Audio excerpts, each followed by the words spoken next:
We can keep that in. Soft intro. Don't worry, guys. Soft intro. Hey, I'm Reed, and we have a panel of leaders. How would you define yourself? Experts. Oh. Experts. Experts. Yeah. She's On speaking for what? herself. I would not say I'm an expert, so maybe you should. No. I was thinking about y'all. Oh, how sweet of you. I She said y'all. am the Harbortown Kids Minister here, so I oversee birth through 5th grade and all that it means to do that. Oh, do you have a name? Oh yes, it's Anna. Oh, okay, great. They know you because I use your card on stuff. Yes, and I'm like, I'm kind of youth group famous. I You're feel the like. union scapegoat. Right, because I always tell them that if they have That's less complaints, here's the email, here's the phone number. I use your card. Like I video your card in. Yes, and Madison's caught me a few times, so. That's fair. I was big on the pumpkin video you guys did a while back. Yeah, you were. That's when I broke. You made a broke great into the appearance on youth that. group. And Megan. Megan. That's my name. She's my boss. I work in Harbortown too, just with 3-year-olds through 1st graders. And I have kids in the union with Whitewater Youth also. And Cameron, I do not work here, but You're I so do cool. have a key to the church building that I'm never giving back. You didn't know that. I didn't know that, and I'm not gonna take it back. Yeah, I rung the doorbell out of courtesy, You should have just came in. but Courtesy doorbell ring. Out of, I don't really care if. Hopefully they don't watch this. I don't think that normally our well, leadership. John was there, and I've never met him before, and I don't. Did you meet him today? I did, Oh, well, no, look at that. but Well- it was under the proper context of me not invading a building without permission. So. I would have let you come in. And hopefully, I don't think they watch anything that we put out. But if they do, then hopefully they don't, because I'm still gonna be like, I didn't know he had it. So then they can't like These reference. are all very good reasons why you're a youth minister. Yeah, right. I just don't want them to reference this video of like, we know that you know. No, but I never knew. But anyway, so today, so we are in the middle, and I'm assuming you guys watch everything that we put out. Because it's such high quality. I mean, honestly, content-wise, I mean, Snapback Boys just is high quality. So That's it. I'm assuming that you watch all that we do, but we are in our last week of our origin story series. So we've been talking about different ways to be kind of like a hero through following Jesus, and then what we do when we're following Jesus, how we're transformed, and how that kind of contributes to heroic actions, basically. Like we're 2 and 2 together. It's not that difficult to be a hero, is what we're going for, honestly. And that's not saying, anybody that we deem a hero, they don't do extraordinary things. But Sure. Today, especially, I want to hit home how really Urban Meyer is one of my favorite people ever. Of course, Ohio State football guy. Of course, he's one of my favorite guys ever. I know I mean, him. I know exactly. I know that man. I know And by exactly that who I mean is. I don't, because I'm an artist. I sent him. I don't know who that is either. I sent him an email one time and he never responded, so I know him. But he has this podcast, and one of the things that he said is that one of the things he always taught his football team all the time was that opportunities would present itself, and all you have to do is win the moment. Like if you continue to win the moment every single moment, then you win the game in the end. Like that. But it wasn't that difficult. The moment presents itself. Whether unexpected or expected, you visualized it, you saw what was going to happen and it happened, or something would pop up and then like it out of nowhere or whatever. And all you had to do was just win the moment, and you continue to try to do your best to win the moment. So today we're going to talk about that a little bit. I want to know for you guys how you find, I had a professor who always called it beauty in the mundane, right? How you find just everyday life, the things that continue to see like repetition, the things that continue to seem super boring to other people. Like, how do you continue to find, or in other words, like, how do you see the kingdom of God here and now in just normal everyday things? That's a good question. And it wasn't on the paper. Yeah, I know. throwing me Yeah, off. I was trying to. I sent you guys the paper so that way you would think about that the entire time, and then ask you That's questions that weren't on it. That's really good for my anxiety. So that's really good. That's really good. Yeah, But no, I am pretty awesome at like mediocre and mundane. So that's like my thriving zone. yeah, same. And so, but it's true. Wars are won by winning battles, small battles. So Maggie gets tired. I call her Maggie, but Maggie gets tired of me saying this because I'm all about mornings. I'm a morning person. I don't know what that's like. Well, And neither do any of us. Like student team, students, like nobody knows. so I'm unrelatable right now. Yeah, Okay, right. that's okay. You seem super old. Yeah. Okay, I'm showing my age. I wasn't actually a morning person until I had a child. And like this child at 4:30 this morning was crying in his crib. So I went in and he just like, he said, "Oh, hi," and gave me a hug. And I was like, "It is 4:30." But I got up and did some work, baked a casserole. Wow. Okay. Yeah. You baked Yeah. casseroles? That does make you Unrelatable. hero? Yeah. Casserole. Totally unrelatable. Nobody's waking up at 4:30 making Right. casseroles in I a have circle. never been more unrelatable to students than this. I was so cool before. I was cool with them before you invited me on this. See, bringing casseroles back.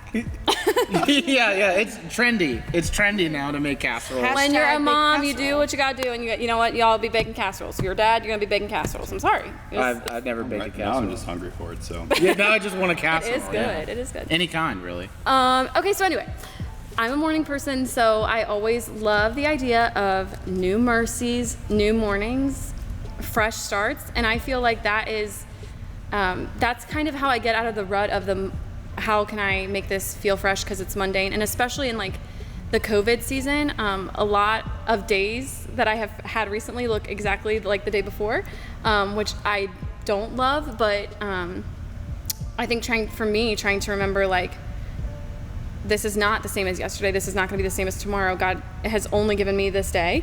So, thinking through that and making sure that I don't miss things that God has put in front of me. Maggie? Oh. Well, I mean, kind of like you said, I think my kids. I think watching them, thinking about when they were little and just discovering new things and trying to see things through their eyes, whether it's my 4-year-old or my 14. I don't have a 14-year-old. My 13-year-old, 12-year-old. I love my kids. I do know how old they are. They're more mature than. Yeah. Yes. Yeah. Right. Yeah. Yeah. Right. But just seeing things through their eyes and reliving good old days and just trying to appreciate them and find joy in them, then it can kind of make anything I'm doing feel more joyful because I get to do it with them. So, yeah. We're really unrelatable. Are very relatable. I'm sorry. Well, I think you bring up a really good point. One of the things that this even kind of wants us to go is just kind of like how you win that moment. Has a lot of our moments have to do with reconciliation, and they have to do with just owning where things are kind of like out of place in your life, noticing it, and then owning the part of that of why it's out of place.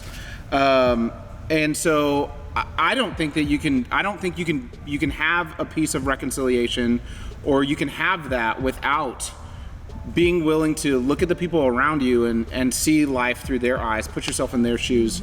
So for you guys in that world, if we're talking about reconciliation, we're talking about how we can reconcile with other people, and maybe even a definition might be great of what reconcile is. How do you guys find yourselves with the people that you love, especially during this time where you're like, all I want to do is punch you in the forehead or kick you in the shin constantly? Like, I love you. I'm glad that we're married. I'm glad that I have a child. But like this morning, I told her not to pick up the hose, and she did, sprayed herself in the face, and then she cried for a half hour. Like, Your wife? Not my wife, but my daughter did. And I was like, I told you not to pick up the hose. But anyway, nonetheless, one of my favorite illustrations of this is I don't know. Are you guys like Guardians of the Galaxy fans? Sure. Yes. Okay, so All the Marvels. right. Well, this isn't Guardians of the Galaxy, Yes, and yes. it's but it is Marvel. So in Thor Great Ragnarok, segue. right? Yeah, right. Great segue. You guys love Guardians of the Galaxy? Okay, I'm gonna give you an illustration not from that movie. So in Thor Ragnarok, he sees the Hulk, right? And when he first sees the Hulk, and he sees him in their room, and they're both like super angry at each other. And Thor starts going off about yeah. Yeah, that's like my favorite guy. Yeah. It's a friend from work. Oh my gosh. Okay, I'm done. Yeah, you would quote like the dumbest ones. And like, oh my gosh. But the one of my favorite parts is like Thor is sitting there and he's talking about how he just lost his dad and he's super angry. Like all he feels is anger, and he's like, "You're a horrible friend." Like he just says it to Hulk, and the Hulk is the Hulk, so he's like, "No, you're the bad friend." Like, and then at some point the Hulk sits down because Thor says something about him being like the worst person in their superhero group. Like he's not a good friend. Nobody likes him. Nobody liked him anyway. And then Thor pouts on his Hulk pouts on his bed, and Thor kind of does this thing where he sees it, notices it, and he goes and he sits down to him and he reconciles that moment. Like he's like, "Hey man, I'm so sorry. I didn't mean it. I didn't mean what I said. You know that you're loved. You know that you belong here. You know that we want you here." So for you, I guess, what is reconciliation for you? What's it look like? And maybe even if you have like a story of the last time that you reconciled. I like saying that word. It's nice. It's super nice. Yeah, so for me, like, well, going back to like your first question, like, I feel like mundaneness drives me crazy. Like, I thrive in structure, but if that like structure isn't linked to meaning and it's just like mundane stuff that doesn't mean anything, like that changes my relationship to everything, to the people around me, to my job, even to like things I enjoy, like drawing and stuff like that. So I feel like when we talk about reconciliation, it really has to do with like reaffirming all of our relationships to our life, our passions, and especially our people. And I think about like superheroes, right? They're like often like just super jacked, and it makes me think of like, okay, well, like muscles are kind of a good metaphor for reconciliation. It makes me think of myself. I was thinking about you the whole time, honestly. Yeah, so I like that. It makes sense. I like that. But like when you like get in the gym or you're fighting Thanos, whatever it is, and you are like using your muscles, like you're damaging them, and it's when those muscles heal that they grow and get stronger. And I think it's the same thing with our relationships. Because I'm on a roll here. I thought. I know. Give him the mic. Give him the mic. But it is the same thing with our relationships, especially with this season we're in, because there's this strain on us, right? Everything is kind of heavier in a way, so we have to push more. But I think it's when we're able to, like, address those things that come up in our relationships that are now strained and be like, okay, this is hard. Like, you might be pissing me off, but let's remember the meaning behind this. Let's remember, what our relationship is all about. And so that when you heal it, just like muscles, they're gonna grow stronger and be, even better than before. So yeah, and I just want to emphasize too, like what you said, how important it is for us to recognize and be aware of the things that we absolutely hate about someone else. Yeah. You know what I mean? Like, this is what you're doing to make me incredibly angry, and those are normally the things that if I'm being honest, I want to stray away from. Oh yeah, you know what I push it mean? down. I don't want to tell you what I hate about you currently. Like, I don't want to tell you what is bothering me in this relationship right now. Like, because it hurts too. Like, it not only are you bringing it up to them, it's going to hurt them, but it hurts you when you talk about it. But how important it is to notice the things that are straining the relationship and then address specifically those things. I think it's really good. So, why is it important? And Megan, you kind of referenced this. Why is it important to see the other person who is involved in this, and what do we need to see? Like, when we're talking about seeing, like, what do we need to see?